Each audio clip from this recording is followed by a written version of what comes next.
Hi, everyone. Welcome to the last lecture of Nutrition 121. I know, the final module. We made it. Before you dive into the reading and the quiz, I want to take a few minutes to zoom out and look at the big picture. Because I think sometimes when you are in the middle of a course, reading chapters, watching videos, doing discussion posts, it is easy to lose sight of how everything connects. So that is what this lecture is for, to bring it all together. Take a look at this slide. 8 modules, 8 different topics, and here is the thing. Every single one of them is pointing at the same idea.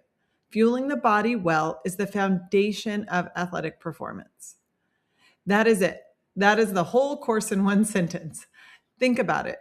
Module 1, we started with critical thinking and how to spot nutrition from misinformation, because none of the rest of this matters if you can't evaluate what you're actually reading and seeing out in the real world. Module 2, dietary guidelines and where nutrition recommendations actually come from. Module 3, energy balance and what happens when athletes don't eat enough, fatigue, hormonal disruption. And then we went on to Module 4, digestion, because it doesn't matter what you eat if your gut can't absorb it, right? Modules 5, 6, and 7 are macronutrient modules on carbohydrates, fats, and protein, the 3 that are actually fueling everything. And now here we are at Module 8, metabolism and body composition, which is really just asking the question, how does all that food actually become energy your muscles can use? Everything built on everything else. So let me show you the full picture in one slide. Food goes in, carbohydrates, fats, protein. Your digestive system breaks it all down. Your metabolic pathways, the ones we cover in chapter 8, convert into ATP, and ATP is the only form of energy your muscles can actually use. Every food choice an athlete makes is ultimately about producing ATP when it is needed most. Now look at the 3 rows at the bottom. Carbohydrates are your go-to fuel for high-intensity work.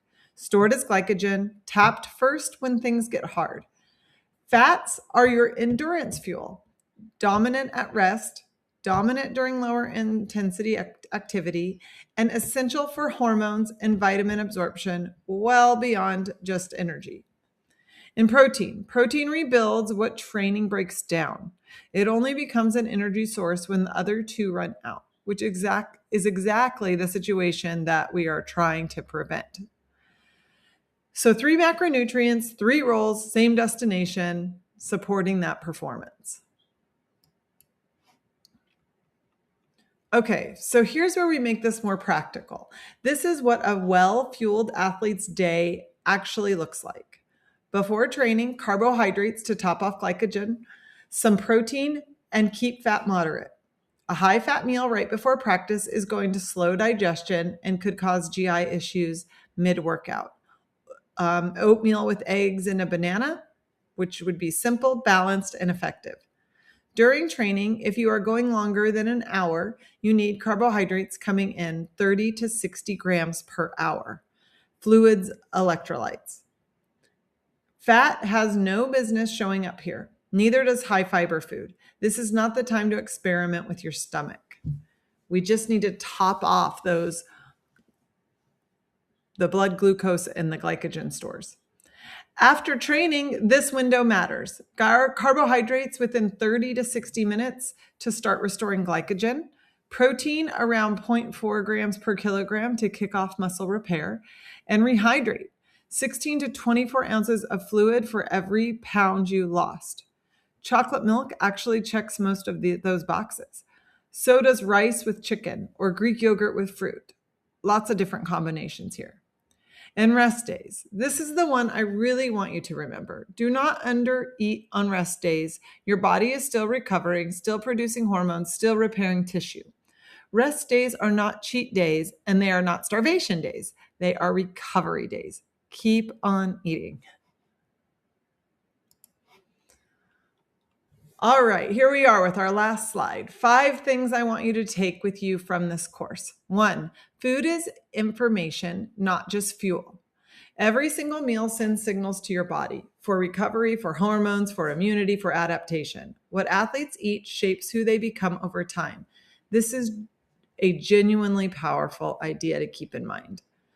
2, total intake is only part of the picture. Timing and quality matter just as much as daily totals. A well-timed 25 grams of protein at breakfast does more for muscle synthesis than 50 grams sitting at the bottom of a dinner plate. 3, underfueling is underperforming. Red S, glycogen depletion, poor recovery, all roads lead back to not enough eating. Energy availability is the foundation. You cannot build anything on a deficit. 4, evaluate the source, always. Nutrition misinformation is everywhere. The ability to read research, identify a primary study, evaluate study design, those skills are what separate sports nutrition professionals or those who are knowledgeable from everyone else posting on Instagram and other various social media platforms. You have those skills now. Use them, speak out. 5, individualization is the goal. There is no universal meal plan. Sport, position, training load, preferences, culture, goals. Effective sports nutrition is always personal.